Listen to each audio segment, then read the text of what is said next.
حدیث پاک میں جناب رسول اللہ صلی اللہ علیہ وسلم نے فرمایا کہ ان الدنیا خلقت لکم وانکم خلقتم للآخرہ، کہ دنیا تمہارے لیے پیدا کر دی گئی ہے، دنیا تمہارے لیے پیدا کی گئی ہے۔ یہ بات بطور بشارت کے ہے کہ دنیا اور اس کی ساری نعمتیں کس کے لیے ہے؟ کہ انسانوں کے لیے۔ پھر ان ساری چیزوں کو ہمارے لیے کیا، اس کا مطلب یہ ہے کہ ان چیزوں کو ہمارے کام میں لگایا ہے اللہ نے، خالی دکھانے کے لیے نہیں بنایا بلکہ ہمارے کام میں لگایا۔ دنیا کو، دنیا کی چیزوں کو ہمارے کام میں لگایا ہے۔ سخر لکم ما فی الارض جميعا، ایک مرتبہ تو ایک جگہ تو یہ فرمایا کہ زمین کی تمام چیزوں کو ہم نے تمہارے کام میں لگایا ہے، اور ایک جگہ فرمایا سخر لکم ما فی السماوات والارض، زمین آسمان کی تمام چیزوں کو تمہارے کام میں لگایا ہے، سورج کو، چاند کو، ستاروں کو، آسمان کو، زمین کو، یہ سب چیزیں تمہارے کام میں لگی ہوئی ہے، مسخر کیا ہے، پابند کیا ہے تمہارے کام کے لیے۔ وہی بات حضور صلی اللہ علیہ وسلم نے فرمائی کہ دنیا تمہارے لیے پیدا کی گئی ہے، اور آگے پہلی بات بشارت کی، دوسری بات ذمہ داری کی، دوسری بات ذمہ داری کی کہ دنیا تمہارے لیے پیدا کی گئی، یہ بشارت ہے۔ اگلی بات وَإِنَّكُمْ خُلِقْتُمْ لِلْآخِرَةِ، کہ تم کو آخرت کے لیے پیدا کیا ہے۔ یہ بات ذمہ داری کی ہوئی کہ اب جو دنیا میں رہے وہ آخرت کے لیے کرے۔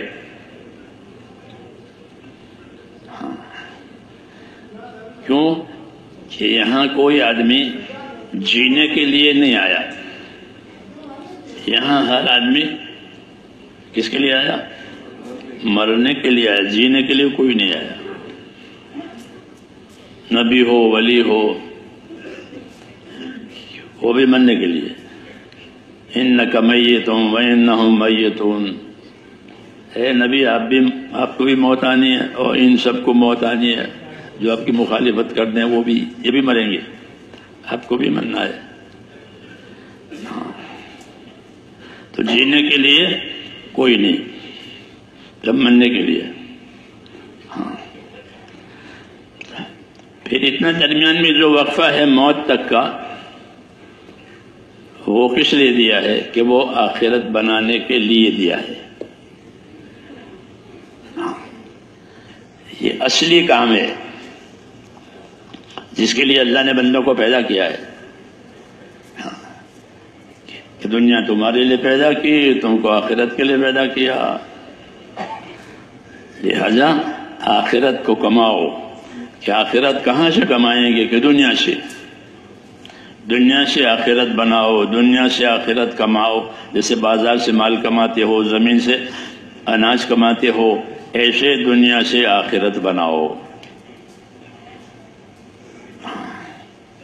یہ دنیا آخرت بنانے کے لیے دی ہے، دنیا آخرت کی کھیتی ہے۔ دنیا مزرعۃ الآخرہ، کہ دنیا آخرت کا مزرعہ ہے، کھیتی ہے، یہ زراعت ہے، بویائی ہوگی، کٹائی ہوگی، پیداوار ہوگی۔ زمین کا یہ مقصد ہے، کھیتی کا، کہ دنیا کو آخرت کی کھیتی بنایا۔ تو دنیا سے آخرت بنانے کے لیے میرے دوستو، ایک تو ہے دنیا میں گزارا کے لیے سارے اسباب دیے ہیں، کھانا پینا، ہوا پانی، یہ سب یہ گزارے کے لیے دیے ہیں۔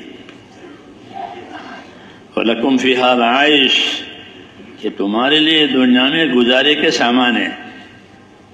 کھانے کے پینے کے پہننے اور یہ گزارے کے لیے اس کے ساتھ گزر جائیں گے، کوئی روکے گا ہی نہیں یہاں. اور آخرت کی طرف جا رہا ہے ہر آدمی، کہ ہر آدمی آخرت کا مسافر ہے، اپنی آخرت بنا کر کے جاوے. وہی سمجھدار ہے جو دنیا سے آخرت بناوے، وہ سمجھدار ہے کہ مقصد پر اس کی زندگی ہے کہ دنیا سے آخرت بنانی ہے. تو جو دنیا سے آخرت بناوے گا وہ مقصد پر ہے، اس لیے وہ سمجھدار ہے. اور جو اس پر نہیں ہے وہ نادان ہے.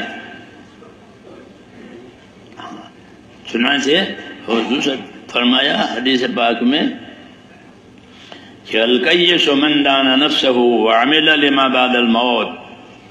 سمجھدار باہوش وہ آدمی ہے جو اپنی ذات پر قابو کرے. سمجھداری کی بات کہ اپنی ذات پر قابو کرے. کہ قابو کرنے کا کیا مطلب ہے؟ کہ قابو کرنے کا مطلب یہ ہے کہ اپنی ذات کو اللہ کے حکموں کے تابع کرے اور مقصدی زندگی کو سامنے رکھے. یہ سمجھدار ہے، اپنے آپ کو اللہ کے حکموں کا تابع کرے اور مقصدی زندگی کو سامنے رکھے. یہ سمجھدار. وہ نادان کون ہے؟ کہ نادان وہ ہے کہ جو اپنے آپ کو اپنی منچاہی پر چلاوے. منچاہی پر چلاوے. منچاہی کی کوئی حد نہیں ہے. ہاں، منچاہی کی کوئی حد نہیں ہے. تو نادان وہ ہے جو منچاہی پر جائے اور اللہ سے امیدیں باندھے کہ اللہ بیڑا پار کرے گا. کہ یہ نادانی کی بات ہے. سمجھداری کی بات یہی ہے کہ اپنی ذات پر قابو کرو، یعنی اللہ تعالیٰ کے حکموں پر اپنی زندگی گزارو. تو یہ پروگرام ہو گیا میرے بھائیو دنیا سے آخرت بنانے کا، کہ اپنی ذات پر قابو کرنا اور منچاہی سے اپنے آپ کو نکال کر کے حکم والی زندگی پر اپنے آپ کو لانا. یہ مقصد ہے. یہ مقصد ہے. اس کے لیے حق تعالی شانہ نے ہم کو کہ اس کے لیے ہم کو اللہ تبارک و تعالی نے اپنا دین دیا ہے آخرت بنانے کے لیے. آخرت بنانے کے لیے دین دیا کہ دنیا میں رہ کر کے دین لے لو، اپنی زندگی میں دین لاؤ. یہ بڑی ذمہ داری ہے کہ اپنی زندگی میں دین آوے. جو اپنی زندگی میں دین آوے گا وہ اپنی دنیا سے آخرت بنائے گا، اور زندگی میں دین نہیں آئے گا تو وہ اپنی دنیا سے دھوکہ کھائے گا. یہ قاعدے کی بات ہے کہ زندگی میں دین آیا تو وہ بنے گا کامیاب، اور زندگی میں دین نہیں آیا تو پھر وہ اپنی دنیا سے دھوکہ کھائے گا. کہ دنیا کو دنیا کے لیے کرے گا اور پھر آخر میں اس کو چھوڑ کر کے جانا پڑے گا.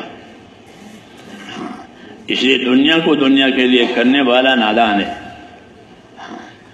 حدیث پاک میں رسول اللہ صلی اللہ علیہ وسلم یہی فرماتے ہیں کہ الدنیا دار من لا دار لہ. کہ دنیا اس آدمی کا گھر ہے جس کا کوئی گھر نہیں ہے. دنیا کو گھر بنایا ہے کہ دنیا کو گھر بنانے والا ایسا ہے جس کا کوئی گھر ہی نہ ہو، کیونکہ دنیا رہے گی نہیں اور آخرت بنائی نہیں. دنیا رہتی نہیں ہے اور آخرت بنائے بغیر بنتی نہیں ہے. تو اس کا کوئی گھر نہیں، دنیا کو گھر بنایا. تو فرمایا دنیا اس آدمی کا گھر ہے جس کا کوئی گھر نہیں ہے، اور دنیا اس آدمی کا مال ہے جس کا کوئی مال نہیں ہے. کہ مال کو دنیا کے لیے رکھا، مال کو دنیا کے لیے جمع کیا، ہاں پھر چھوڑ کے چلا گیا. تو یہ مال اب اس کا نہیں رہا. تو کہا کہ دنیا اس آدمی کا مال ہے جس کا مال نہیں ہے. تیسری بات کہ بلہا یجمع من لا عقل لہ.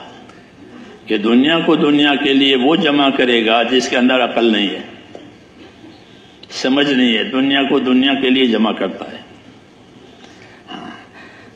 جو دنیا کو دنیا کے لیے جمع کرے گا یہ دنیا اس کے پاس رہے گی نہیں. جی ہاں، دیکھو آدمی جب چھوٹا ہوتا ہے دنیا میں تو اس کے پاس کھیلنے کے سامان ہوتے ہیں. ہاں، کھیلنے کا کھلونے کھیلنے. پھر ذرا بڑا جوان ہو گیا تو اب کھلونے نہیں کھیلے گا، وہ چھوٹ گئے. پھر جوانی آئے گی، پھر جوانی کا سامان ہے. پھر جوانی چلی گئی تو وہ سامان بھی چھوٹ گیا کہ بھائی اب تو بوڑھے ہو گئے، یوں کرتا. پھر بوڑھا ہو گیا، پھر بوڑھاپا بھی ختم ہو گیا.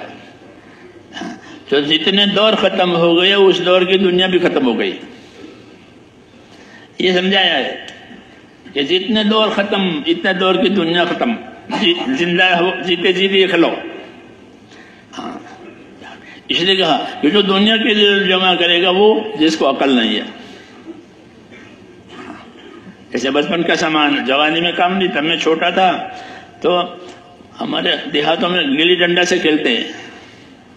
ایک ڈنڈا ہوتا ہے، اسے گلی ہوتی ہے. تو میں نے بہت سارے گلی ڈنڈے جمع کیے. اور ایک تاک تھا گھر میں لکڑی کا بنا، اس میں سب کو رکھتا تھا. اسکول سے مدرسے سے آ کر کے پھر کھیلنا. تو بہت سارے ڈنڈے، بہت ساری گلیاں، بہت سارے کوڑیوں سے کھیلتے ہیں. تو بہت ساری کوڑیاں ڈبے بھرا تھا. ہاں، اور اس کو بیچتا تھا بچوں میں وہ کوڑی. پھر وہ زمانہ ختم ہو گیا بچپن کا، تو وہ کوڑی اور وہ گلی ڈنڈے ویسے رہ گئے. یہ مثال ہے کہ جو دور ختم ہوتا ہے اس دور کا سامان کام نہیں آتا. جوانی کے جو سامان ہے تو بوڑھا اب تو بوڑھے ہو گئے، اب کیا کریں. اس لیے کہا کہ جو دنیا کو دنیا کے لیے جمع کرے گا اس کے اندر عقل نہیں ہے. وہ خود دیکھ رہا ہے کہ پہلے دور کی چیزیں چھوٹ گئی، تو جب موت آئے گی تو پھر ساری چیزیں چھوٹ جائے گی. یہ سمجھائی ہے باتیں تاکہ کوئی دھوکہ نہ کھوے. تو کرنا کیا ہے آخرت بنانے کے لیے؟ ہاں، کہ آخرت بنانے کے لیے کیا کرنا ہے؟ تو میرے بھائیو، آخرت بنانے کا سامان اللہ نے ہم کو دیا ہے. آخرت بنانے کا سب سے پہلا سامان ہے لا الہ الا اللہ. یہ آخرت بنانے کا سب سے پہلا سامان، سب سے وزنی سامان، سب سے وزنی سامان، سب سے وزنی سبب آخرت بنانے کے لیے. ہر نبی کو اللہ تعالیٰ نے یہ دیا ہے کہ لوگوں کو دعوت دو، لوگوں کو اللہ کی طرف بلاؤ، لوگوں کو آخرت بنانے کی بات سمجھاؤ. اور کیا کہو ان سے؟ کہ ان سے کہو لا الہ الا اللہ. اللہ کے سوا کوئی عبادت کے لائق نہیں ہے. وہی اکیلا ہے، وہی عبادت کے لائق ہے. اسی کے ہاتھ میں سب کچھ ہے. اسی کے ہاتھ میں سب کچھ ہے. وہ اپنی قدرت سے سب کچھ کر سکتا ہے، سب کچھ کرنے والا ہے. اسے اپنی قدرت سے بڑی بڑی چیزیں بنائی، اپنی قدرت سے چھوٹی چھوٹی چیزیں بنائی. ہاں، اپنی قدرت سے ایک چیز سے دوسری چیز بنائی. یہ کہتے اللہ کی قدرت کو سمجھو تاکہ اللہ تعالیٰ کا یقین آوے، اللہ سے تعلق پیدا ہو جاوے کہ اللہ اپنی قدرت سے سب کچھ کر رہا ہے. بارش کا ایک قطرہ، بارش کا قطرہ سمندر میں گرتا ہے تو اس قطرے سے موتی بنتا ہے. کیا بنتا ہے؟ موتی بنتا ہے. کتنی بڑی قدرت ہے کہ وہ مچھلی موتی بنانے والی ہوتی ہے، وہ اوپر آتی ہے، جب قطرہ گرتا ہے وہ اپنے منہ میں لے لیتی ہے، پھر نیچے چلی جاتی ہے. تو بارش کے قطرے کو کیا بنایا؟ کہ موتی بنایا. پھر غوطہ لگانے والے جاتے ہیں، وہ موتی لاتے ہیں. دنیا میں موتیوں کی تجارتیں ہوتی ہے. تو یہ پانی کے ایک قطرے سے موتی بنایا. جی ہاں، یخرج منہ اللؤلؤ والمرجان. کہ وہ پانی، جو اس پانی میں سے موتی اور مونگے نکلتے ہیں، موتی نکلتے ہیں، تو موتی کس سے بنایا؟ کہ پانی سے بنایا، اور پانی میں بنایا، پانی سے بنایا، پانی میں بنایا. ہاں کیا ہے کہ قدرت ہے، ایسا کوئی نہیں کر سکتا. پانی میں اس سے زیادہ عجیب کہ اس سے زیادہ بھی اللہ کی قدرت کہ ایک نطفہ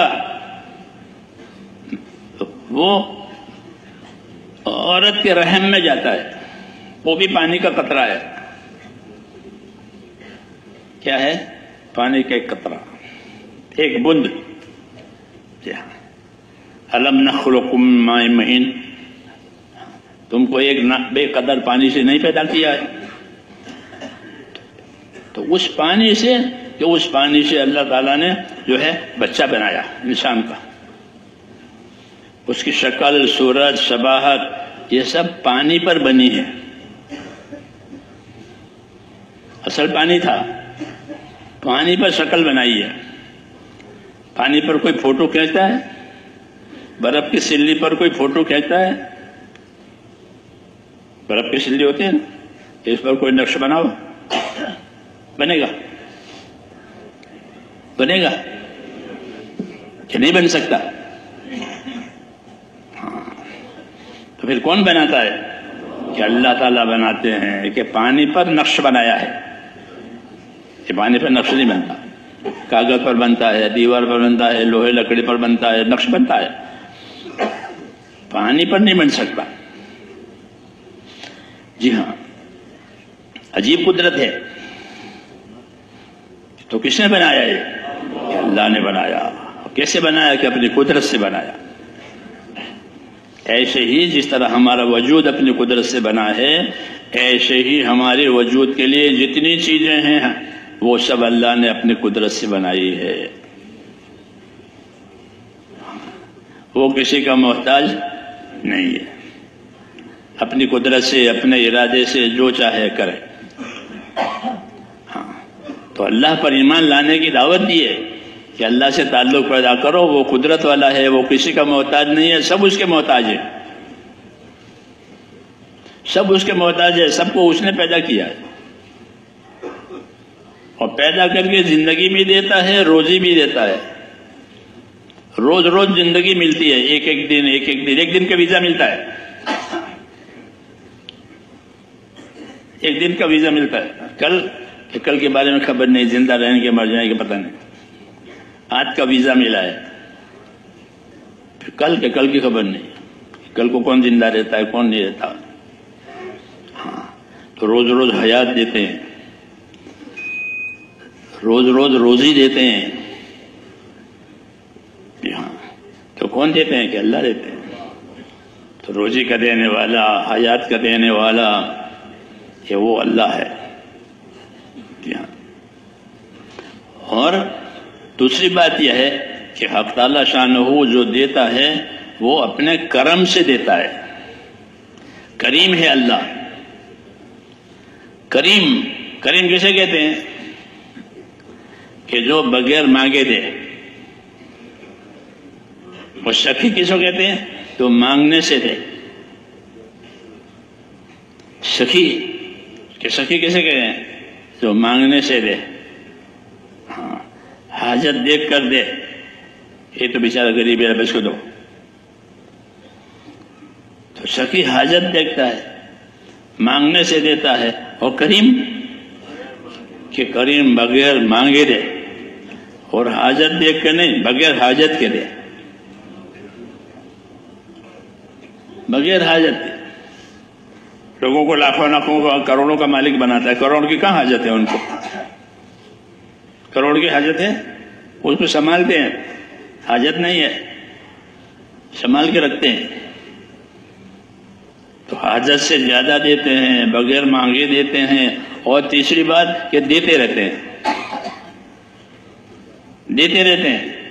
ہاں، دنیا میں دستور ہے.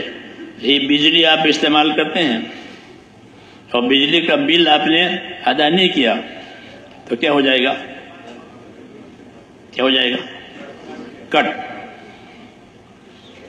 کنیکشن کٹ. اب بجلی نہیں استعمال کر سکتے، کیوں کہ بل ادا نہیں کیا ہے. کرائے کا مکان ہے، کرایہ ادا نہیں، وہ نکل دے گا. یہ دستور ہے. اللہ تعالیٰ کا معاملہ کہ اللہ کا معاملہ الگ ہے. ولیکن خدا بند بالا و پست بیسیاں درے جس کا برکس نہ بست. ایک بزرگ کہتا ہے کہ ولیکن خدا بند بالا و پست بیسیاں درے جس کا برکس نہ بست. لیکن پروردگار زمین آسمان کا بادشاہ ہے، اس نے گناہوں کی وجہ سے کسی کی روزی کٹ نہیں کی ہے. یہ تو گنہگار ہے، ان کی روزی کٹ کرو. یہ نماز نہیں پڑھتا ہے، ان کی روزی بند کرو. ایسا ہے؟ ایسا نہیں ہے. ایسا نہیں ہے، بلکہ اس کی مقدر کی روزی پہلے ہی لکھ دی، اور جب تک وہ اپنی مقدر کی روزی نہیں کھائے گا وہاں تک نہیں مرے گا. یہ قدرت ہے، یہ فیصلے ہیں اللہ تعالیٰ کی کہ آدمی کب مرے گا. کہ آدمی اس وقت مرے گا جب وہ اپنے مقدر کی روزی کھا چکا. اب اس کی روزی یہاں نہیں ہے تو اس کو لے جائیں گے کہ بس اس کی روزی ختم ہو گئی. موت کا فرشتہ رونے والوں سے کہتا ہے کیوں روتے ہو، اس کی روزی ختم ہو گئی ہے، یہ یہاں رہ نہیں سکتا. ایسا نہیں ہے کہ اس کی روزی ہے اور میں اس کو لے جاتا ہوں، جیسے جیل میں لے جاتے ہیں، اس کی روزی جیل میں لے جاتے ہیں. ایسا نہیں ہے، اس کی روزی ختم ہو گئی ہے. اس کے حصے کے سانس ہوا نہیں ہے اس کے حصے کی. روزی اس کی ختم ہے، اس لیے میں اس کو لے جاتا ہوں. تو روزی اس کے حصے کی وہ اللہ تعالیٰ دیتے رہتے ہیں. کیوں کہ اللہ تعالیٰ نے رحم کرنا اپنے ذمے لازم کر لیا ہے. کیا کیا ہے؟ کتب علی نفسہ الرحمہ، کہ اللہ نے رحم کرنا مخلوق پر یہ اپنے ذمے اللہ نے لازم کر لیا ہے کہ میں اپنی مخلوق پر کیا کروں گا؟ رحم کروں گا. اور میرے خزانے جو ہیں سب مخلوق کے لیے ہیں. اللہ کے خزانے، اللہ کے خزانے مخلوق کے لیے. روشنی کا خزانہ، روزی کا خزانہ، تندرستی کا خزانہ، یہ سب چیزوں کے خزانے، محبت کے خزانے. تو وہ کس کے لیے ہے؟ یہ بندوں کے لیے. سارے خزانے ان کے لیے. اس لیے اللہ پر ایمان لانے کی بات ہے کہ اس نے سارے خزانے ہمارے لیے ہے. جی سارے اسباب ہمارے لیے پیدا کیے ہیں اور اس کو پیدا کر کے ہمارے تابع کیا ہے. تو اب بھی اللہ کو نہیں مانے گا؟ تو اپنی طرف دعوت دی ہے اور اپنی نعمتیں اور اپنے احسانات اللہ تعالیٰ نے ہم کو بتائے کہ اللہ تعالیٰ سے اپنا تعلق صحیح کرو، اللہ پر ایمان اور یقین صحیح کرو، اللہ کا خوف اپنے اندر پیدا کرو. یہ مطلب ہے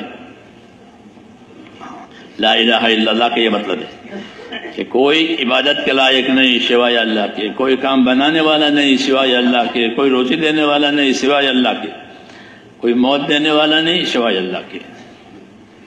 یہ سارے تصرفات اور سارے اختیارات صرف اللہ کے ہاتھ میں ہیں اور کسی کے ہاتھ میں کچھ نہیں. اور آئندہ بھی جو چیزیں میں تم کو دی جائے گی وہ اللہ کی طرف سے دی جائے گی. وَمَا بِكُم مِّن نِّعْمَةٍ فَمِنَ اللَّهِ، جو بھی نعمت تمہارے پاس آئندہ آئے گی وہ کہاں سے آئے گی؟ کہ وہ اللہ کی طرف سے آئے گی. اولاد دے گا، مال دے گا، تندرستی دے گا، دعا قبول کرے گا. یہ کس کی طرف سے ہے؟ کہ وہ سب اللہ کی طرف سے. وَمَا بِكُم مِّن نِّعْمَةٍ فَمِنَ اللَّهِ، تمہارے ساتھ جو بھی نعمت ہے یا ہوگی وہ یاد رکھو وہ کس کی طرف سے ہے؟ کہ وہ اللہ کی طرف سے. اس لیے میرے دوستو سب سے زیادہ حق بندوں پر اللہ تعالیٰ کا ہے. اس حق کو ادا کرنے کے لیے ایک تو یہ کلمہ دیا تاکہ اللہ کو پہچانے، اللہ کو پہچانے، اس کی نعمتوں سے پہچانے، اس کی قدرت سے پہچانے، اس کے فیصلے سے پہچانے کہ اللہ کا فیصلہ کہ اللہ کے فیصلے کو کوئی رد نہیں کر سکتا، کہ اللہ نے کسی کے لیے موت کا فیصلہ کیا کوئی بچا نہیں سکتا، کسی کے لیے حیات کا فیصلہ ہے تو کوئی مار نہیں سکتا، عزت کا فیصلہ ہے تو کوئی ذلیل نہیں کر سکتا، ذلت کا فیصلہ ہے تو کوئی عزت دے نہیں سکتا، اللہ دینا چاہے تو کوئی روک نہیں سکتا، اللہ روکے تو کوئی دے نہیں سکتا۔ نمازوں کے بعد یہ کلمات پڑھے جاتے ہیں، اللہم لا مانع لما اعطیت ولا معطی لما منعت۔ یہ نماز کے بعد اللہم لا مانع لما اعطیت ولا معطی لما منعت ولا ينفع ذا الجد منک الجد، یہ کلمات نماز کے بعد پڑھے جاتے ہیں۔ کیا مطلب ہے اس کا؟ کہ اللہ اگر آپ نے کوئی چیز روک دی ہے تو کوئی دلا نہیں سکتا، اور آپ نے دینا کا ارادہ کیا ہے تو کوئی روک نہیں سکتا، اور کسی کی مالداری آپ کے سامنے فائدہ نہیں دے سکتی، یہ مالداری ہے بہت بڑا، کہ اس کی کوئی مالداری کوئی اللہ کے سامنے کچھ نہیں۔ تو اللہ تعالیٰ نے ہم کو میرے دوستو اپنی نعمتوں سے اپنی پہچان کرائی ہے، اور اپنی قدرت سے اپنی پہچان کرائی ہے کہ ہمارے ساتھ تعلق پیدا کرو، کیونکہ تمہارے ساتھ جو نعمتیں ہیں وہ تو ہماری ہے، اور پھر ہماری قدرت ہے کہ اللہ تعالیٰ نے اپنی قدرت سے تم کو وجود دیا ہے، اور وجود دے کر بہت سی طاقتیں تمہارے ساتھ رکھی، آنکھوں کی طاقت، کانوں کی طاقت، ہاتھ پاؤں کی طاقت، کتنی طاقتیں اندر ہے نہیں ہے؟ آنکھ کی طاقت الگ ہے، کان کی طاقت الگ، اس لیے آنکھ کے ڈاکٹر الگ، کان کے ڈاکٹر الگ، یہ تو آنکھوں کا ڈاکٹر ہے، یہ کانوں کا ڈاکٹر ہے، یہ الگ الگ طاقتیں ہیں، جب وہ خراب ہو جاتی ہے تو پھر اس کو ٹھیک کرتے ہیں، الگ الگ طاقتیں دی ہیں، وہ الگ الگ نعمتیں ہیں۔ جی ہاں، آنکھ خراب ہو جائے پھر کان کام نہیں کر سکتے اسی جگہ، ہاں ختم، کان خراب ہو گئے آنکھیں کام نہیں کرے گی، وہ اپنی جگہ ہے۔ اس لیے بہت سی نعمتیں انسانوں کے ساتھ ہے۔ ہاں، اللہ تعالیٰ اپنی نعمتیں یاد دلا کر اپنی طرف بلاتے ہیں، میری نعمتوں کو سوچو، اذکروا نعمت اللہ علیکم، تمہارے پاس جو نعمتیں ہیں اس کو تو سوچو۔ تو اپنی طرف دعوت بھی دیتے ہیں اپنی قدرت سمجھا کر، اپنی طرف دعوت دیتے ہیں اپنی نعمت سمجھا کر۔ ہاں، کیونکہ انسان کا مزاج ہے، جب اس کے ساتھ کوئی احسان کرتا ہے تو اس کی محبت دل میں آتی ہے، ہر جاندار میں یہ صفت ہے۔ ایک کتے کو بھی آپ روٹی ڈالیں گے تو پھر آپ کا وہ دروازہ نہیں چھوڑے گا، بیٹھا رہے گا۔ جی ہاں، احسان، جی ہاں، کہ احسان سے وحشی جانور بھی قید میں آ جاتا ہے، جی ہاں، مانوس ہو جاتا ہے۔ تو اللہ تعالیٰ کے تو بہت احسانات ہیں، تو کہتے ہیں اس کے احسانات کو سوچو اور اپنے اندر اللہ تعالیٰ سے تعلق پیدا کرو۔ کس کا؟ کہ اس کے معبود ہونے کا تعلق، ایک ہی معبود ہے اور کوئی معبود نہیں ہے، وہ عبادت کے لائق ہے۔ یقین کا تعلق کہ جو ہوگا اللہ سے ہوگا، اللہ کے خیال سے نہیں ہوگا، اللہ ہی کرے گا، کوئی دوسرا نہیں کرے گا۔ اللہم انت الاول فلیس قبلک شیء، اللہم انت الاخر لیس بعدک شیء، اے اللہ تو اول ہے، تو سے پہلے کوئی نہیں۔ پہلا فیصلہ اللہ کا، پہلا ارادہ اللہ کا، وہاں سے ہوگا، اور اللہ آخر ہے، اللہ کے بعد کوئی نہیں۔ تو اول اور آخر اللہ کی ذات ہے، یہ اللہ نے اپنی پہچان کرائی ہے اپنی نعمتوں سے، اپنی قدرتوں سے، اپنے فیصلے سے، کہ اللہ نے کسی بات کا فیصلہ کیا ہے تو کوئی روک نہیں سکتا۔ حدیثوں میں ہے کہ اگر اللہ تجھے نفع پہنچانا چاہے اور ساری دنیا اس کو روکنا چاہے نہیں روک سکتی، اور اللہ کی طرف سے تجھے نقصان پہنچانے کا فیصلہ ہے کہ تجھے کوئی فائدہ نہیں پہنچا سکتا۔ ایک اللہ کی ذات ہے، سب کچھ کرنے والی ہے، اس لیے اللہ کی طرف دعوت دی ہے کہ اللہ کی طرف آؤ، ہاں اللہ سے ہونے کا یقین کرو، اللہ سے ملنے کا یقین کرو، اور اللہ سے مانگو۔ کیا کرو؟ اذا استعنت فاستعن باللہ، جب تجھے مدد لینی ہے تو اللہ سے مدد لے، یہ فرمایا۔ جب تجھے سوال کرنا ہے تو کس سے سوال کر؟ کہ اللہ سے سوال کر۔ اذا سألت فاسأل اللہ واذا استعنت فاستعن باللہ، جب تجھے سوال کرنا ہے تو اللہ سے سوال کر، تجھے مدد لینی ہے تو اللہ سے مدد لے. کیوں کہ اگر ساری مخلوق چاہے گی تو تجھے نفع پہنچانا اور اللہ نہیں چاہے گا تو وہ نفع نہیں پہنچا سکتا. ساری مخلوق تجھے نقصان پہنچانا چاہے اور اللہ نہیں چاہے گا تو نہیں ہوگا. اس لیے کہا سوال کرنا ہے اللہ سے کر، مدد لینی ہے تو اللہ سے مدد لے. یہ اللہ کے تعلق کی تعلیم دی ہم کو کہ اللہ سے کیسے تعلق کرو گے، کہ تعلق کا کیا تقاضا ہے. دیکھو دنیا میں تعلقات پیدا ہوتے ہیں، بیوی بچوں سے تعلق، رشتہ داری سے تعلق، کاروبار سے تعلق، بہت تعلقات ہیں انسانوں کے ساتھ، اور ہر تعلق کا تقاضا ہوتا ہے. کیا ہوتا ہے؟ ہر تعلق کا تقاضا. آپ دکاندار ہیں تو دکان کا تقاضا ہوگا، آپ زمیندار ہیں تو زمینداری کا تقاضا ہوگا، آپ بال بچوں والے ہیں تو بال بچوں کا تقاضا ہوگا. اللہ سے تعلق ہے تو پھر کیا ہوگا کہ اللہ کا بھی تقاضا ہوگا. ہر تعلق کا تقاضا، ورنہ تعلق کا کوئی مطلب ہی نہیں ہے کہ ہر تعلق کا تقاضا. جب وہ تقاضا پورا ہوگا تو تعلق کا حق ادا ہوگا. تو ہم نے لا الہ الا اللہ کہ اگر اللہ سے تعلق پیدا کیا، اس کی نعمتیں دیکھی، اس کی قدرتیں دیکھی، اس کے احسانات دیکھے، اب تعلق پیدا ہو گیا. تو اب تعلق کا کیا تقاضا ہے کہ تعلق کا تقاضا یہ ہے کہ اللہ کی عبادت کرو. کیا کرو؟ ہاں، حضور اکرم صلی اللہ علیہ وسلم نے حضرت معاذ ابن جبل سے پوچھا، اے معاذ تمہیں معلوم ہے اللہ تعالیٰ کا کیا حق ہے؟ یہ سوال کیا. سوال اس لیے کرتے ہیں تاکہ طلب پیدا ہو جائے. جیسے میں نے کہا نہیں کہ اللہ تعالیٰ کا کیا حق ہے، وہ طلب پیدا ہو کہ اللہ تعالیٰ کیا حق ہے. تو سوال ڈال کر کے طلب پیدا کرانا تاکہ طلب سے بات سنیں اور سمجھ لے بات کو. طلب نہیں ہوگی تو سمجھ بھی نہیں ہوگی. جی ہاں، لاپرواہی ہوگی. یہ طریقہ ہے کہ اے معاذ اتدری ماذا حق اللہ، اے معاذ تم کو معلوم ہے اللہ کا کیا حق ہے؟ عرض کیا میں کیا جانوں، آپ بتائیں گے. آپ اللہ کی بات پہنچانے کے لیے آئے ہیں، آپ اللہ کی بات سمجھانے کے لیے آئے ہیں، تو ہم تو آپ سے سمجھیں گے، آپ کی طرف سے بات پہنچے گی. یہ جواب دیا. پھر فرمایا کہ اللہ کا حق یہ ہے کہ اسی کی عبادت کی جائے گی اور کسی کی عبادت نہیں ہوگی، اس کے ساتھ کسی کو عبادت میں شریک نہیں کیا جائے گا. یہ اللہ کا حق ہے. جب ایمان لائے ہیں تو ایمان کا تقاضا یہ ہے کہ اللہ کی عبادت کرو. اس لیے پہلے ایمان آتا ہے، اللہ سے ہونا سمجھ میں آتا ہے، اس کے غیر سے نہیں ہونا سمجھ میں آتا ہے. تو پھر اللہ کی ذات سے فائدہ اٹھانے کے لیے اللہ نے عبادت کا عمل دیا ہے. کیا دیا ہے؟ کہ ہم کو عبادت کا عمل دیا کہ عبادت کرنے سے اللہ کی ذات سے فائدہ آئے گا، اللہ کی ذات سے مدد آئے گی.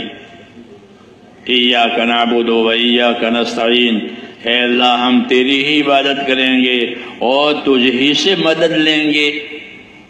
نماز میں روزانہ یہ کہتے ہیں ایاک نعبد و ایاک نستعین، اے اللہ آپ ہی کی عبادت ہوگی اور آپ ہی سے مدد لی جائے گی، اور کوئی عبادت کے لائق نہیں ہے اور کوئی مدد کرنے والا نہیں ہے.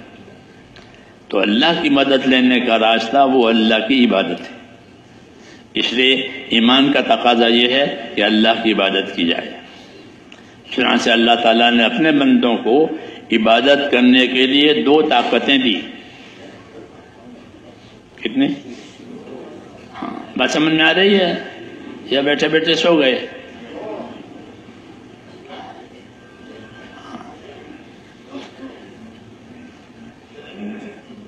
کتنے طاقتیں دی؟ 2 طاقتیں دی. کس کے لیے دی؟ عبادت کرنے کے، فساد کرنے کے لیے نہیں. زمین میں فساد کرنے کے لیے کوئی طاقت نہیں دی، اور زمین میں گناہ کرنے کی کوئی جگہ نہیں ہے. یہ 2 باتیں پکی ہے کہ کوئی طاقت اللہ نے گناہ کرنے کے لیے نہیں دی ہے، اور کوئی جگہ زمین پر گناہ کرنے کے لیے نہیں بنائی ہے. جی ہاں، حضور فرماتے ہیں میری امت کے لیے پوری زمین مسجد ہے. کیا ہے؟ پوری زمین مسجد. جہاں چاہو نماز پڑھ لو، جنگل میں، پہاڑ میں. کیوں؟ پوری زمین مسجد ہے، یعنی سجدہ کرنے کی جگہ ہے. مسجد کا معنی یہ ہوتا ہے پوری زمین میرے لیے مسجد بنائی گئی ہے، جہاں چاہے میری امت نماز پڑھ لے.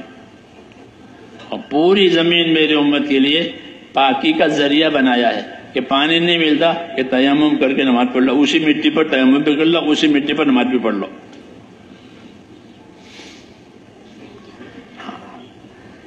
تو پوری زمین مسجد بنائی ہے، عبادت کے لیے پیدا کیا گیا انسان کو، اور پوری زمین کو عبادت کی جگہ بنایا.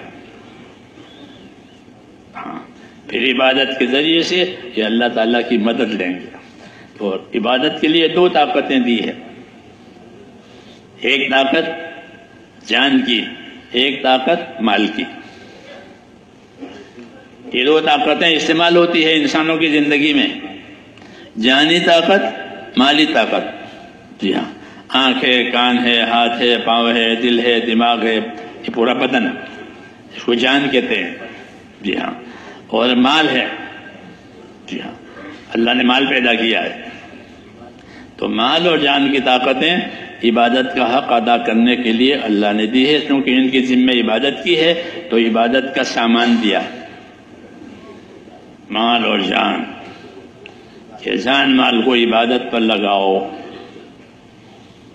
جی ہاں، زندگی کو عبادت والی بناؤ. تو عبادت والی کیسے بنائیں گے؟ تو اس کے لیے طریقہ دیا، حکم دیا، طریقہ دیا. حکم اللہ کا ہوگا اور طریقہ نبی کا ہوگا. اس لیے کلمے میں پہلے لا الہ الا اللہ اور دوسرے نمبر میں محمد الرسول اللہ.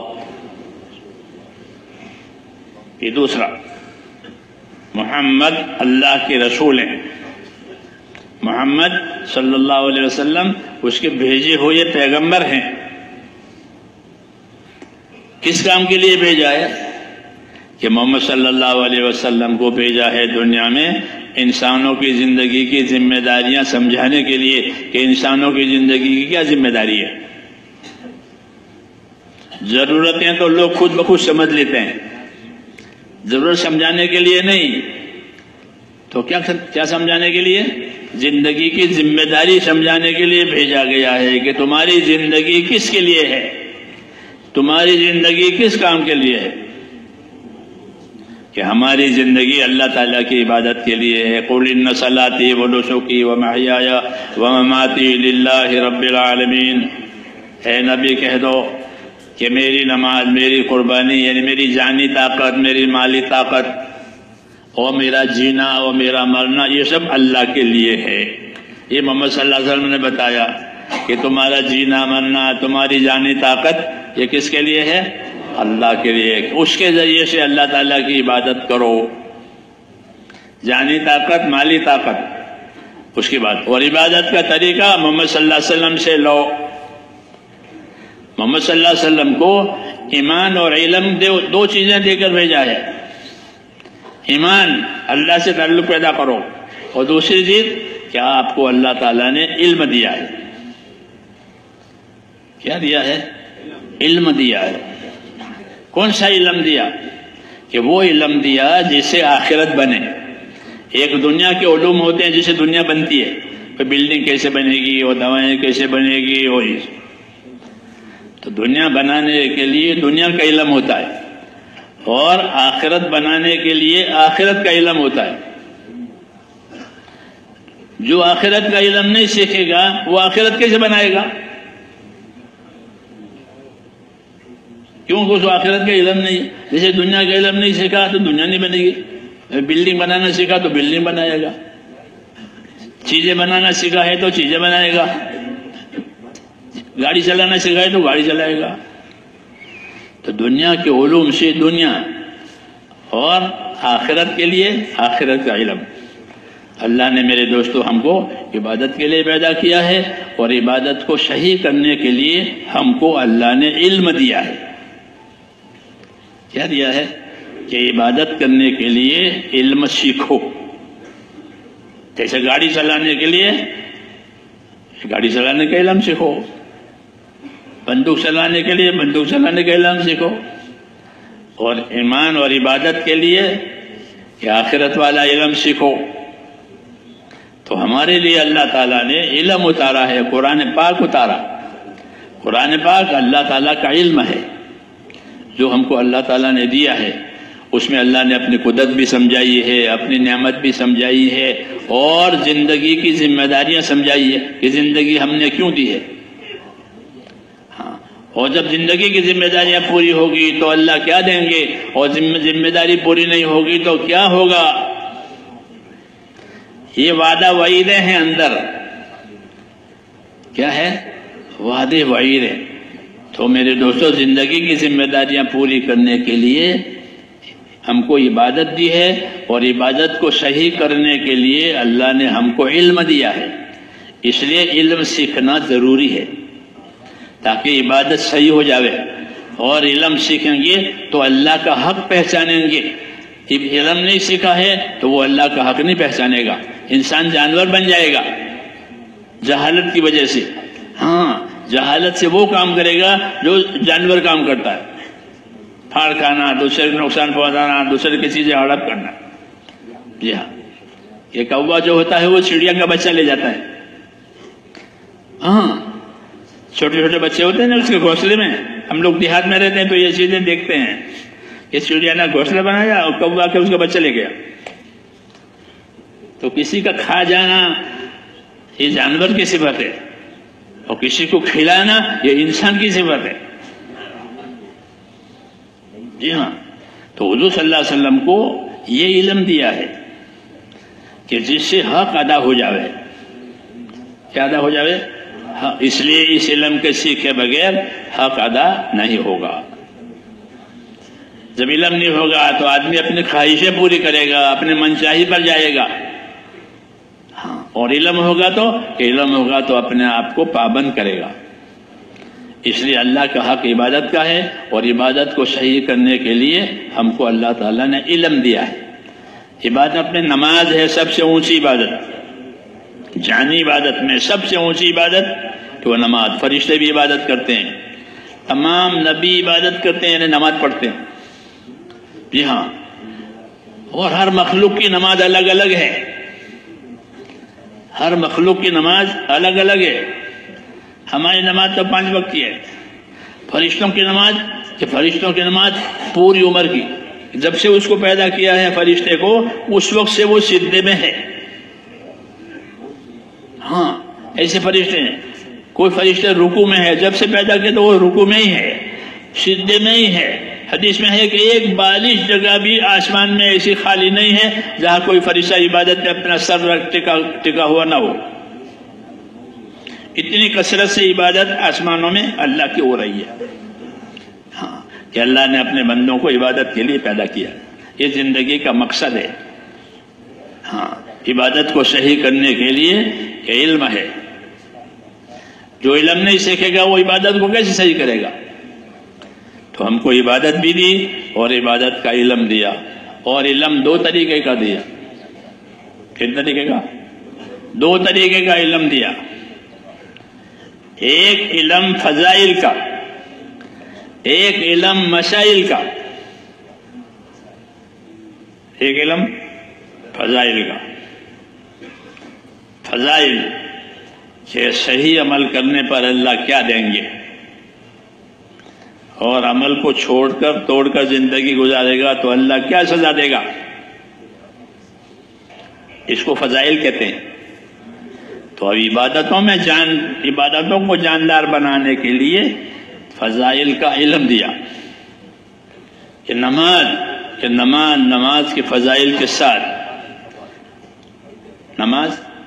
نماز کے فضائل کے ساتھ پڑھو۔ سمجھ میں آئی بات؟ کیونکہ آدمی کسی کا نفع جانے گا تو اس کو کرنے کا شوق ہوگا، نفع کمانے کا شوق ہوتا ہے. جب اللہ تعالیٰ عبادت کا نفع بتائیں گے تو اس کو شوق پیدا ہوگا کہ میں اس عبادت کو نفع کے ساتھ کروں. تو بتایا نماز کہ نماز کا نفع 50 گنا ہے. کتنا گنا؟ کہ 5 نمازیں پڑھو گے اور اجر و ثواب کتنا دیں گے؟ کہ 50 کا. 50 گنا نفع ہے ایک نماز پر. یہ سب سے بنیادی بات کہ اصل تو 50 نمازیں تھی. 50 نمازوں کا حکم ہٹا کر کے 5 رکھی تو ادا کرنے کے لیے 5، نفع کمانے کے لیے 50. 5 کی جگہ 50 کا نفع. یہ نفع بتایا. پھر اتنا ہی نہیں اور آگے کہ فجر کی نماز پڑھی ہے جماعت سے اور عشاء بھی نماز بعد جماعت پڑھ کے سویا ہے تو جو فجر اور عشاء دونوں جماعت سے پڑھے اس کو کیا ملے گا؟ کیا ملے گا؟ ہاں، اس کا دھیان ضروری ہے. اس کا دھیان ضروری ہے کہ عبادت کو عبادت کے فضائل کے ساتھ، جس طرح تجارت کرنے والا اپنے مال کی تجارت کرتا ہے اور اس کے نفع کے دھیان کے ساتھ. جی ہاں، 1 درجن صابن بیچے ہیں، 1 درجن صابن پر مجھے اتنا نفع ملے گا. یا یہ وہ ایسی تجارت کوئی کرتا ہے کہ نفع کی خبر نہ ہو؟ بولو. کوئی آدمی ایسا تاجر نہیں ہے جو اپنی تجارت کرے اور نفع کی خبر نہ ہو. تاجر ہی اسے کہتے ہیں جو نفع کماوے. تاجر کیسے کہتے ہیں؟ جو نفع کماوے وہ تاجر ہے. ہاں، کھوٹ میں رہے وہ اناڑی ہے. یہ کھوٹ کھاتا ہے تو کوئی کھوٹ نہیں کھاتا. تاجر اسی کو کہتے ہیں جو نفع کی فکر میں رہتا ہے کہ مجھے اسے نفع ملے گا. اگر ملتا ہے تو سودا کرے گا، نہیں ملتا ہے تو نہیں کرے گا. ہاں، تو حدیثوں میں ہے کہ ہر آدمی دنیا میں تاجر ہے، میں بھی آپ بھی. اور اس کو کاروبار کرنے کے لیے اللہ تعالیٰ نے جانی مالی طاقتیں دی ہیں. جانی مالی طاقتوں سے بعض لوگ کھوٹ کھائیں گے، بعض لوگ نفع کمائیں گے. جیسے کاروبار میں بعض لوگ بازار میں کھوٹ میں اترتے ہیں، بعض لوگ نفع کما لیتے ہیں. کل الناس یغدو فبائع نفسہ موبقها وموتقها کہ ہر آدمی دنیا میں کاروبار کرتا ہے، پھر کچھ تو اس کاروبار میں اپنے آپ کو ہلاک کرتے ہیں، کچھ اپنے کاروبار میں نفع کماتے ہیں، جیسے دنیا میں ہوتا ہے. ایسے دنیا کی زندگی ہے میرے دوستوں کہ ہم نے جانی مالی طاقت اللہ تعالیٰ نے ہم کو دی ہے کہ وہ نفع کمانے کے لیے ہے، کہ اللہ کے حکموں کو پورا کر کے اس کا نفع کماؤ اور اس کے نفع کو جانو. جب نفع کو جانو گے تو نفع کمانے کے اندر تحریک ہوگی، شوق ہوگا. اور نفع کی خبر نہیں ہے تو اس کی تحریک نہیں ہوتی، اس کا شوق نہیں ہوتا. جیسے آج کل ہے کہ آج کل ہم اپنے عمل کے نفع کو نہیں جانتے کہ مجھے اس پر اللہ تعالیٰ کیا دیں گے، اس لیے عمل تو کر لیتے ہیں اور نفع کی خبر نہیں ہے. اس لیے وہ عمل فسفسا ہوتا ہے. اور جب اس کے نفع کی خبر ہو تو اس عمل کی نگرانی کرے گا، نہیں تو کھوٹ آئے گی. ہاں، اس لیے اللہ تعالیٰ نے حفاظت کرنے کو بھی کہا ہے اور عمل کرنے کو بھی کہ نماز قائم بھی کرو، نماز کی حفاظت بھی کرو کہ اس کا نفع ہاتھ میں سے نہ جاوے. سمجھ میں آئی نا بات؟ تو ہم کو عملوں کا نفع بتایا ہے، اس کے فضائل بتائیں کہ تمہیں نماز پر اللہ کیا دیں گے، سجدے پر کیا دیں گے، رکوع پر کیا دیں گے، سبحان اللہ پر کیا دیں گے، اللہ اکبر پر کیا دیں گے. ایک ایک چیز کا نفع بتایا کہ سبحان اللہ احد پہاڑ سے بڑا ہے. سبحان اللہ احد پہاڑ سے بڑا ہے. احد پہاڑ مدینہ میں ہے، بہت بڑا پہاڑ ہے، بہت مبارک پہاڑ ہے. وہ حضور فرماتے ہیں کہ یہ پہاڑ ہم سے محبت کرتا ہے اور ہم اسے محبت کرتے ہیں. احد پہاڑ کے لیے کہا ہے. تو مثال دی ہے کہ ایک سبحان اللہ اس کا کیا ثواب ہے؟ احد پہاڑ کے برابر. تو جب آدمی کو یقین ہو جائے کہ مجھے ایک سبحان اللہ پڑھنے پر بہت پہاڑ کا ثواب ملے تو وہ سبحان اللہ چھوڑے گا؟ نہیں چھوڑے گا. کسی چیز کے بیچنے پر 50 روپے فائدہ ہوتا ہے تو وہ نہیں چھوڑتا اس کو. اس لیے کہتے ہیں کہ اپنی عبادتوں کو، اپنے عملوں کو فضائل کے ساتھ ادا کرو تاکہ شوق ہو جاوے. جب فضائل یاد ہوں گے تو شوق ہوگا. فضائل میں دنیا کا نفع بھی بتایا جاتا ہے، آخرت کا نفع بھی بتایا جاتا ہے. کہ تہجد کی نماز پڑھا کرو کہ اس میں کیا ملے گا؟ کہ تہجد کی نماز پڑھا کرو کہ اس میں گناہوں سے روک ہے اور بدن کی تندرستی ہے. مثال کے طور پر تہجد پڑھا کرو کہ اس میں بدن کی تندرستی ہے اور گناہوں سے روک ہے. کیا کہ تہجد نماز کی برکت سے گناہوں سے رک جائے گا. یہ بشارتیں ہیں. کیا ہے؟ یہ بشارتیں ہیں کہ اپنا مال کسی غریب کو دو، صدقہ کرو. کہ صدقہ کیا کرے گا؟ کہ تم پر سے بلا کو دور کرے گا. بلا آتی ہے، بیماریاں آتی ہیں، تو اس کو کس سے دور کرو؟ کہ صدقہ سے دور ہو. صدقہ دو کہ بلا دور ہو جائے گی، بیماری دور ہو جائے گی. لوگ دیتے نہیں ہیں. کہ بیماری آ گئی کہ بیماری کے علاج میں پیسے خرچ ہو گئے.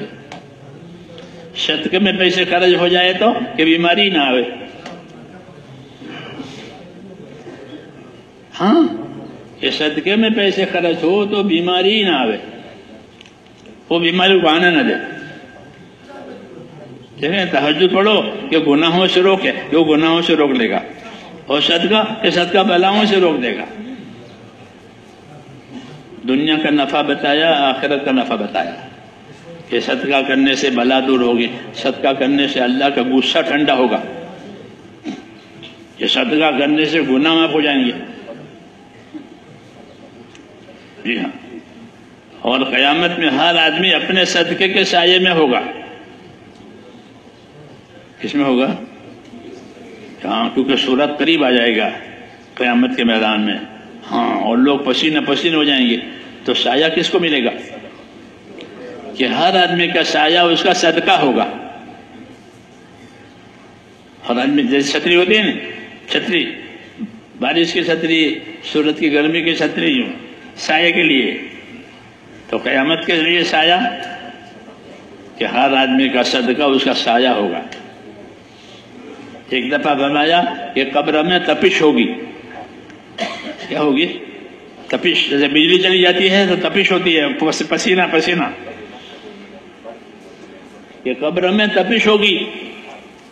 کہ پھر ٹھنڈک کیسے ملے گی؟ جیسے اے سی لگاتے ہیں اپنے گھروں میں ٹھنڈک کے لیے. کہ قبر کی تپش، تو ٹھنڈک کہاں سے ملے گی؟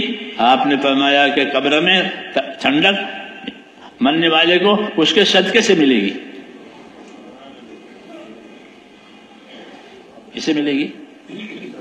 ہاں، کہ ریتی سیمنٹ کے مکانات ہو گئے، اب اندر گرمی ہوتی ہے، تپش ہوتی ہے. کہ بھئی کیا کرو؟ کہ ٹھنڈک کا سامان کرو، اے سی لگاؤ، ایئر کنڈیشن لگاؤ.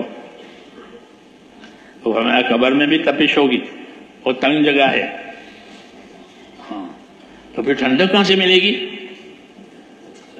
کہ ٹھنڈک ملے گی صدقے سے.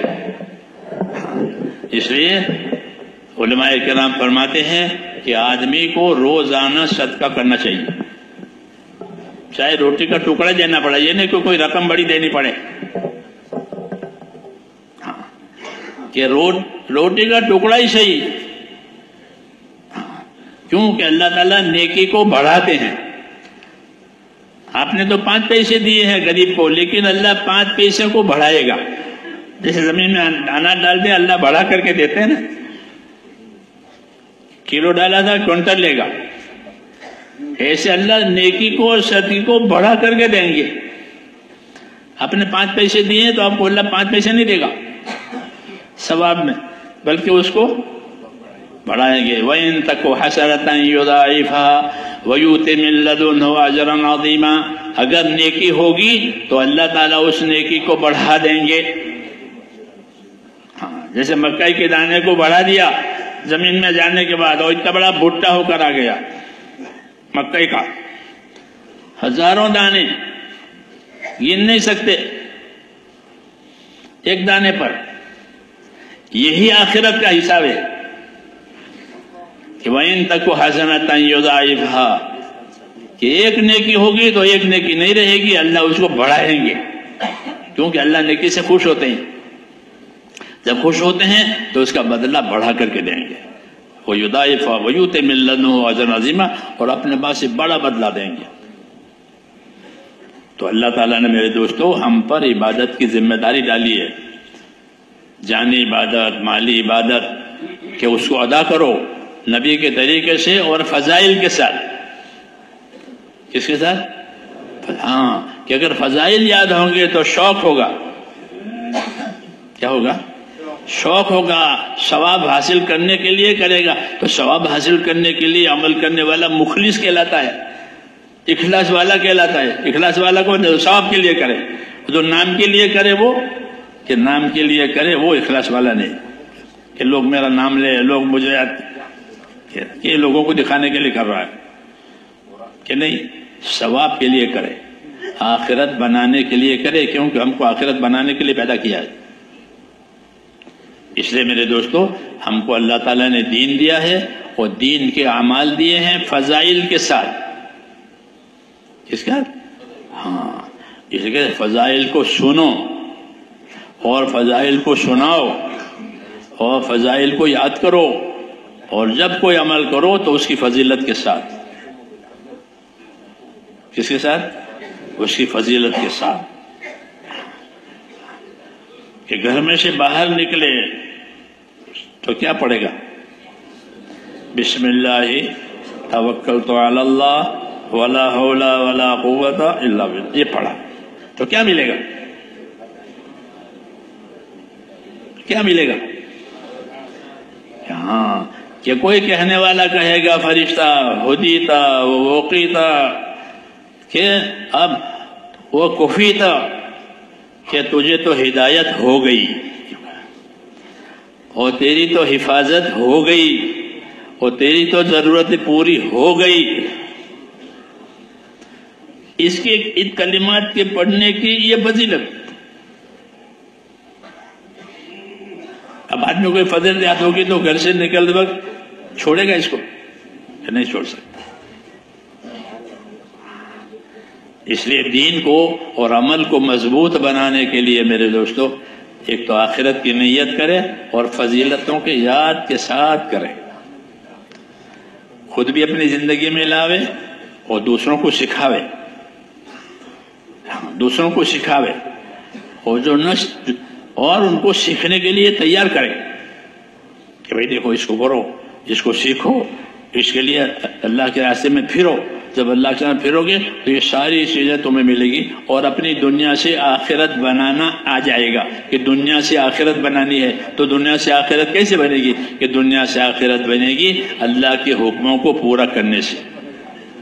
جان کے حکم، مال کے حکم، دو حکم ہے۔ ہاں، مال دیا ہے تو مال کے حکم پورا کرو، جان دی ہے جان کے حکم پورا کرو، اور اس کے فضائل کے ساتھ۔ کس کے ساتھ؟ اس کے فضائل کے ساتھ۔ ہاں، فضائل یاد ہوں گے تو شوق ہوگا، چھوٹ جائے گا تو افسوس ہوگا کہ آج میری جماعت چھوٹ گئی، کیونکہ نماز با جماعت گویا ایک نماز 27 کے برابر ہے۔ نماز با جماعت پڑھے تو ایک نماز 27 کے برابر، اور وہ چھوٹ گئی تو 27 گنا نقصان ہوا۔ ہاں، جب اس کا یقین آئے گا تو اس کو رنج ہوگا، میری جماعت چھوٹ گئی، میری تہجد فوت ہو گئی۔ ہاں، لیکن فضائل یاد نہیں ہوگے تو افسوس نہیں ہوگا، کیوں کہ اپنے نفع سے بے خبر ہے۔ ہاں، تو ایک طاقت ملتی ہے، جی ہاں، کہ ایمان کو اور اعمال کو اپنے فضائل کے ساتھ، اور دوسرا کہ نبی کے طریقے کے ساتھ۔ کس کے ساتھ؟ جو عمل کرو اس کا طریقہ معلوم کرو کہ اس کا کیا طریقہ ہے۔ جب گاڑی چلاتے ہیں تو گاڑی چلانے کا طریقے ہیں، سائیکل چلائے تو سائیکل چلانے کے طریقے ہے، کھانا بنائے تو کھانا بنانے کا طریقہ ہے. طریقہ معلوم نہیں ہوگا تو یہ وہ کھانا بگاڑے گا. بریانی بنانے کا طریقہ معلوم نہیں ہے، وہ بریانی بنانے بیٹھ گیا تو کہ بریانی بگڑ جائے گی، بنے گی نہیں. کیوں؟ اس کا طریقہ نہیں معلوم ہے. حضور صلی اللہ علیہ وسلم نے اپنے اعمال سے اللہ کے انعامات لینے کے لیے طریقے بتائے ہیں کہ اس عمل کو اس طریقے سے کرو تو وہ جو انعامات اللہ تعالیٰ کے فضائل میں ہیں وہ ملیں گے، اور اس طریقے پر نہیں کرو گے تو کہ وہ عمل برباد ہو جائے گا، انعام نہیں ملے گا. کہ نماز بگاڑ کے پڑی ہے تو منہ پر ماری جائے گی، نماز بگڑی ہے تو نماز بد دعا دے گی، ہے نا؟ کیوں کہ نماز کو بگاڑی ہے تو نماز کیسے بگڑے گی؟ یہ طریقہ نہ ہونے سے بگڑے گی.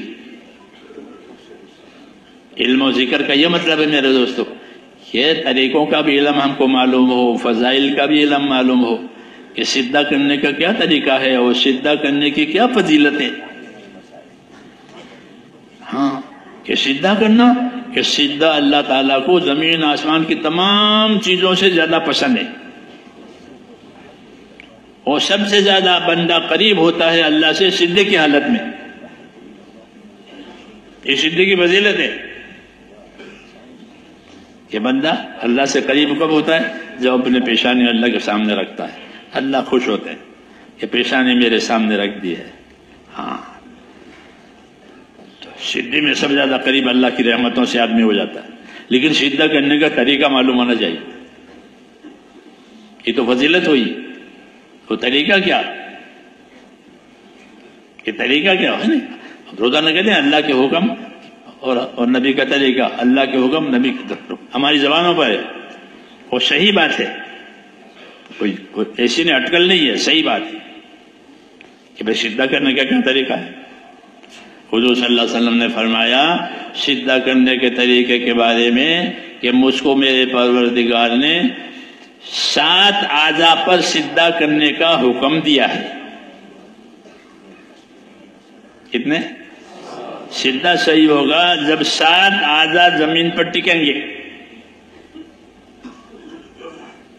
سمجھ میں آئی نا بات؟ یہ طریقہ بتایا، وہ فضیلت بتائی کہ سب زیادہ قریب اللہ سے سجدے کی حالت میں ہوتا ہے. تو وہ سجدہ کیسے ہونا چاہیے؟ کہ سجدہ صحیح ہوگا جب سجدے کو 7 اعضاء پر کرے گا. فرمایا میرے پروردگار نے مجھے حکم دیا ہے کہ میں 7 اعضاء پر سجدہ کروں. یہ طریقہ بتایا. یہ 7 اعضاء کون سے؟ کہ دونوں قدم ٹکے، دونوں گھٹنے ٹکے، دونوں ہاتھ زمین پر. کتنے ہو گئے؟ 6. اور چہرہ، کل کتنے ہو گئے؟ یہ طریقہ بتایا کہ سجدہ کرو تو پاؤں کی انگلیاں زمین پر ٹک جاوے، گھٹنے ٹک جاوے، دونوں ہاتھ یوں قبلے کی طرف، اور اس کے بیچ میں چہرہ. کہ مجھے میرے پروردگار نے حکم دیا ہے کہ میں 7 اعضاء پر سجدہ کروں. یہ طریقہ بتایا.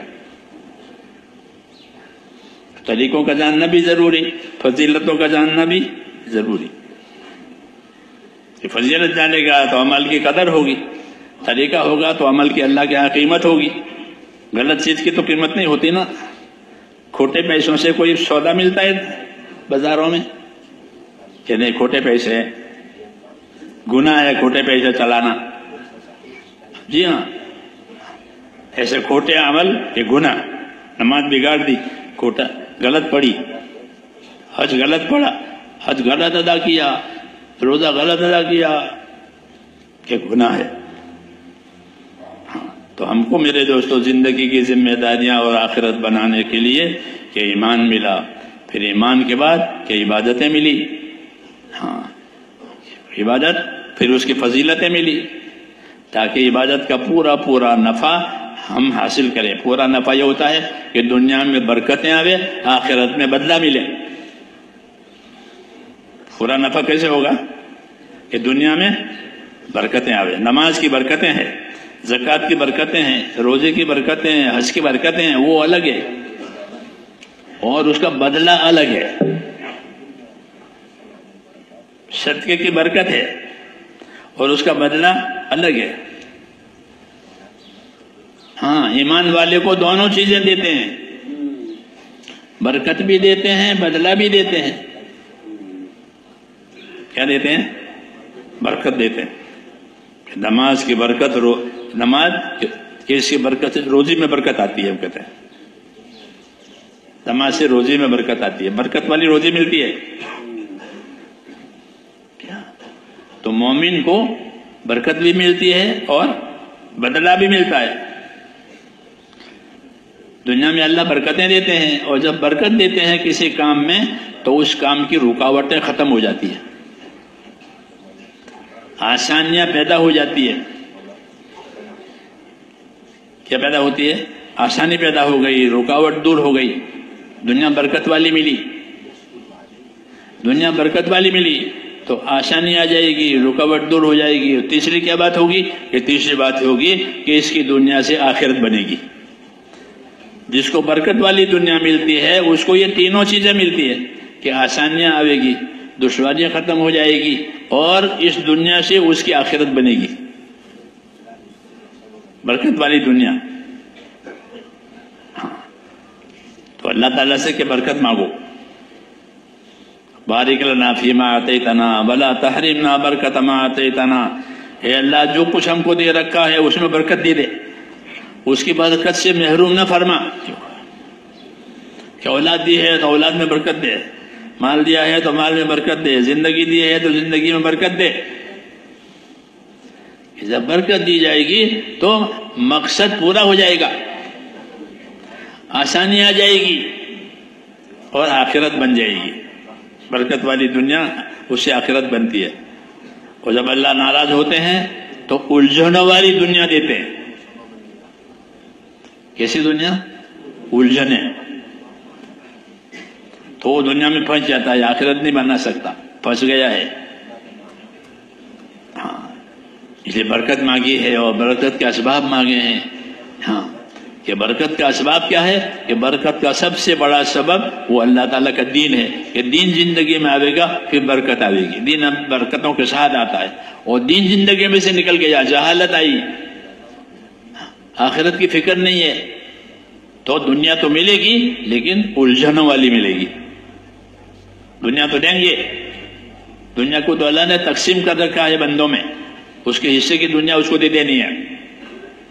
اب اس کی ذمہ داری ہے کہ دنیا میں جا کر کے اپنی زندگی کا مقصد پہچانے اور اپنی زندگی کو دین والی بناوے، ایمان والی، اعمال والی اور اخلاق والی. کیا والی؟ ایمان اور اعمال سے اللہ راضی ہوں گے اور اخلاق اچھے ہوں گے تو مخلوق راضی ہوگی. اخلاق اچھے ہوں گے تو کہ مخلوق راضی ہو جائے گی. ہاں، اس لیے کہا کہ اپنی زندگی میں محنت کر کے یہ چیزیں پیدا کرو. اللہ نے دین دیا ہے، دین میں یہ تینوں چیزیں ہیں. ایمان اور اعمال یہ تو اللہ کے لیے ہے، اور اخلاق دوسروں کے ساتھ احسان کرنا، دوسروں کے بارے میں بھلا سوچنا، دوسروں کو اپنی طرف سے کوئی نقصان نہ پہنچے اس کی فکر کرنا، یہ اخلاق کہلاتے ہیں. کہ میری جان مال سے کسی کو نقصان نہ ہو بلکہ میری جان مال سے کسی کو فائدہ ہو جائے. چاہے کتے کو پانی بھی پلا دے تو اس کو بھی جنت مل جاتی ہے. احسان کا بدلہ ہوتا ہے، اخلاق ہے. تو یہ چیزیں میرے دوستو آخرت بنانے کے لیے دی ہے. ہاں، کہ اپنی جان مال کو اللہ کے حکموں کے مطابق نبی کے طریقوں میں استعمال کرے، اس کی فضیلتوں کے ساتھ، اس کے طریقوں کے ساتھ، اور اللہ کے بندوں کے ساتھ کہ اللہ کے بندوں کو اپنی جان مال سے ان کو نفع پہنچاوے. جو اپنے لیے پسند کرے وہ دوسروں کے لیے پسند کرے، جو اپنے لیے ناپسند کرے وہ دوسروں کے لیے ناپسند کرے. یہ انصاف کی بات ہوئی. اور اپنی جان مال سے دوسروں کو فائدہ پہنچاوے، یہ اخلاق کی بات ہوئی. ہاں، کہ یہ بہت اونچی چیزیں ہیں. ہاں، کہ دوسروں کو فائدہ پہنچایا اپنی جان، کہ اللہ اس سے خوش ہوتے ہیں. ہاں، اللہ اس سے خوش ہوتے ہیں کہ سب سے اچھے وہ لوگ ہیں جو دوسروں کو نفع پہنچاتے. ہمارے دین میں نفع پہنچانے کی دو صورتیں ہیں. دنیا کے لحاظ سے بھی نفع پہنچاؤ اور دین کے لحاظ سے بھی نفع پہنچاؤ. دنیا کا نفع ہے کہ بھوکا ہے کہ کھانا کھلاؤ، پیاسا ہے پانی پلاؤ، ضرورت مند ہے ضرورت پوری کرو. اور دین کا نفع کیا کہ اس کے اندر دینداری نہیں ہے کہ اس کو دیندار بناؤ، اس کو دین سکھاؤ، اس کو دین سیکھنے کے لیے تیار کرو. یہ اس کا اصلی نفع ہے. کھانا کھلانا، پانی پلانا، کپڑا پہنانا یہ بھی نفع ہے، لیکن یہ حاجت تک ہے. یہ نفع حاجت ضرورت تک ہے. اور وہ نفع اس کو ہمیشہ نفع دے گا کہ وہ دیندار بن گیا. اس کو ایسا نفع پہنچایا کہ وہ دیندار بن گیا. دعوت اس لیے ہوتی ہے کہ یہ نفع بھی پہنچاؤ، وہ نفع بھی پہنچاؤ، کہ تمہارے ہاتھوں سے لوگوں کی ضرورت بھی پوری ہو جاوے، لوگوں کی خدمت بھی ہو جائے، اور لوگوں میں دینداری بھی آوے. اس کے لیے کہ اس کو دین سیکھنے پر تیار کرو. ہاں، اللہ تعالیٰ نے ہم کو یہ محنت اس لیے دی ہے کہ دین کی جو محنت ہے وہ زندگی کا مقصد حاصل کرنے کے لیے ہے، کہ زندگی اللہ تعالیٰ نے آخرت کے لیے بنائی ہے. دین کا محنت کا جو کام ہم کو دیا ہے وہ آخرت بنانے کے لیے دیا ہے. یہ محنت ہوگی تو آدمی اپنی زندگی آخرت کو بناتے ہوئے گزارے گا. ہاں، اور یہی اصل ہے کہ اللہ نے تم کو آخرت کے لیے پیدا کیا ہے، اور آخرت پیدا کرنے کے لیے یہ سامان دیا ہے کہ ایمان دیا، اعمال دیا، اخلاق دیے، اس کی فضیلتیں سنائی، اس کی برکتیں بتائی، اس کے طریقے بتائے. لیکن میرے بھائیوں، اگر آدمی سیکھے نہیں تو کیسے حاصل ہوگا؟ سن کے خوش ہو جاوے، سن کے خوش ہو جاوے. جیسے گانا سنتے ہیں تو گانا سننے والے گانا سن کے خوش ہوتے ہیں، ان کو ملتا کیا ہے؟ کیا کچھ نہیں. گانا سنا خوش ہو گئے، ایسا یہ کافی نہیں ہے. بلکہ جب بات آئی ہے تو پھر اس سے ہم اس کو کمائی کریں، خالی سنے نہیں بلکہ اس کو کمائیں. تو دین کی بات میرے دوستو دین کے لیے ہوتی ہے، تجارت کی بات تجارت کے لیے ہوتی ہے، زمینداری کی بات زمینداری کے لیے ہوتی ہے، اور دین کی بات کہ دین کی بات دین کے لیے ہوتی ہے. کہ ہم نے دین کی بات سنی تو اب دین کا کام کرنے کے لیے اپنے آپ کو تیار کرنا ہے. جب محنت کریں گے تو اللہ تعالیٰ زندگی میں دین لاوے گا. آنکھوں میں آنکھوں کا دین، کانوں میں کانوں کا دین، زبان میں زبان کا دین، مال میں مال کا دین، ہر لائن کا دین آوے گا اس کے سیکھنے اور محنت کرنے سے. اس لیے اس امت کو اللہ نے پیدا کیا ہے. یہ امت اس لیے پیدا کی ہے کہ ہر لائن کا دین سیکھے، دوسروں کو سکھاوے، اور سیکھنے کے لیے لوگوں کو تیار کرے. ہاں، بہترین امت کو یہ بہترین کام دیا ہے. پھر ان کی دعائیں قبول ہوگی. کیا قبول ہوگی؟ جب یہ کام کریں گے تو ان کی دعائیں قبول ہوگی، اور دعاؤں پر اللہ تعالیٰ ان کی مرادیں پوری کرے گا. ہاں، کہ دعا کا انعام دیا ہے اس امت کو کہ دعوت بھی دے، محنت بھی کرے، دعا بھی مانگے. کہ دعا بھی اللہ کا انعام ہے، کہ دعا سے اللہ سے بہت کچھ لے سکتے ہیں. دعا کے ذریعے سے بہت لے سکتے ہیں. اور دعا میں جان پڑے گی جب دین کی محنت ہوگی. ایمان عبادت کی محنت جو ہوتی ہے تو دعا میں جان پڑتی ہے، وہ دعا جاندار بنتی ہے. تو دعا بھی ملے گی میرے دوستو، اور صحیح راستے پر زندگی پڑ جائے گی. ہاں، جسے آخرت بنتی چلی جائے گی. جب آخرت میں جائے گا تو خوش ہو جائے گا، اپنی آخرت سے خوش، تمام غم بھول جائے گا، تمام خوف ختم ہو جائے گا. کہ کوئی خوف نہیں، کوئی غم نہیں، ہمیشہ ہمیشہ کی نعمتوں میں پہنچ گیا. ہاں، تھوڑی سی زندگی ہے، اس کو دین بنانے میں اور آخرت بنانے میں لگانی ہے. تو اس کے لیے ارادے کرو. ہاں، اور اپنے آپ کو اپنی جان مال کے ساتھ تیار کرنا ہے. پھر اس کام کو سیکھنا ہے، ہاں، اصولوں سے، مشوروں سے، پابندی کے ساتھ، تاکہ زندگی میں اس کا اثر آ جائے. بس کہ بھئی کیا سیکھ کر آیا، کیا بن کر آیا. ہاں، کہ ایمان بنا، اعمال بنے، اخلاق بنے، دعا والا بنا، اللہ سے مانگنے والا بنا. کہ بس جب اللہ سے مانگنے والا بنا تو اللہ اس کی مرادیں پوری کرے گا. آپ اس کے لیے اپنے آپ کو تیار